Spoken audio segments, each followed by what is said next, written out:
Hello, everybody. As we move into the fourth quarter of the year, I've been receiving a lot of calls from past clients and friends wanting to know what's going on in real estate. So, in the beginning of 2022, we were in a crazy market. When a great property hit the marketplace, we experienced a dozen showings in the first few days, followed by multiple offers at or above list price. And of course, the cause was interest rates were at historic lows, hovering at about 3%. And inventory was also at historic lows, and sellers were able to maximize their equity and were able to move on with their lives typically within 35 to 40 days after their home was placed on the market. This went on pretty much through the first half of the year. Then comes late spring and early summer, and interest rates shot up, and they're still shooting up to a point where they have more than doubled to 6.5%. So how is this affecting today's real estate market? Let's start with the marketing time. Over 50% of the homes on the market in LA and Orange County have been on the market for over 30 days, and a lot of them have been on the market for over 60 days. Now, there are only a handful of showings in the first few weeks on the market, and there are no more multiple offers in most cases. And we have transitioned from a crazy real estate market to a very normal market. Now, even though it's normal, it feels a little off because all the homes were selling in days, not months. So, what does this mean to pricing?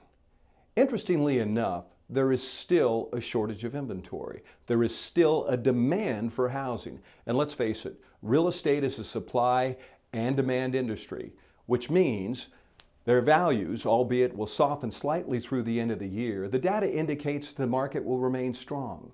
There are still buyers in the market that have to buy and can qualify with today's interest rates. And there are many programs that are available to help them qualify and stretch their purchasing power.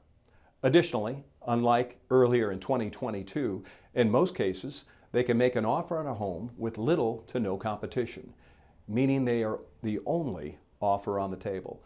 Now, sellers in today's climate are more willing to help the buyers with closing costs or other incentives to put a transaction together that is mutually beneficial for both parties. Now, I speak with a lot of my past clients, and many of them have adult children whom they would like to help get into a home of their own. And I'm often asked, is now a good time to buy? My question is, are you concerned about the price possibly going down next year? And the response is always the same, yes. So I ask, are they planning to be there for the next 3, 5, possibly 7 years? And if their answer is yes, then my recommendation is to buy. Not only will they have less competition during the purchasing process, they're likely going to get a better price than they could have at the beginning of the year, and they can purchase a great home in a great neighborhood. And if their plan is to remain in the home for a few years, they can refinance in 18, 24, 36 months down the road for a more favorable rate, and they'll always be happy that they found the right home. I will say it again, and it bears repeating. We are in a normal market, and it will likely remain this way as we enter 2023. I hope this helps answer a lot of your questions, and as always, I welcome your call. Be well, and thank you.